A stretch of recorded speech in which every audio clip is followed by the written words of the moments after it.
Sí, papi. Cooking Soul Primo, vino tinto, en un fin de año extinto, con el braviño, el chamaquito.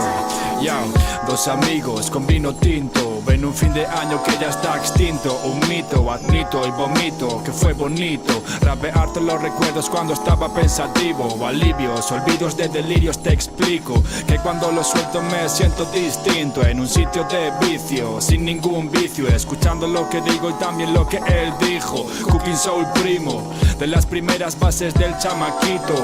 Todo chido, todo huido, pero mantengo el ritmo. Ponte el oído, que esto suena fino. Me suda la polla rimar infinitivos. 5 sentidos puestos al micro. Desde cada año algo tengo aprendido. Con el J-Bra y mi bautizo. Respeto a soledad, pero juego en equipo. Eres mi carnal, ya somos sus primos. Lo pasamos mal, pero al final sienta muy rico. Sabemos perdonar y estamos unidos. Buen fin de año, borracho, calmado, bebiendo todo el jerez con mi hermano. Dulce pero grato, cayó de trago. Poco a poco, grolo a grolo, se va vaciando. Cenita romántica con velas y en tus zapatos. Todo el rapado, estaba planeado pasar el rato, bajar a la calle, todo trajeado. Como vendedor de seguros, descontrolado. Estábamos pensando en saltar como niños pequeños jugando. Todo se jodió con la educación que te están dando.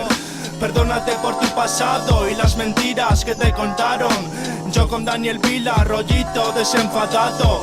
Hace tiempo que no pienso en mí, que bien lo estoy pasando. Estábamos jugando descontrolados y ahora ya no tengo nada sobre mí. Con esto y con aquello seré feliz. Mentiras que te cuenta la mente, palabras diferentes, pero con el mismo contenido de siempre. Si tienes que defender algo, defiende.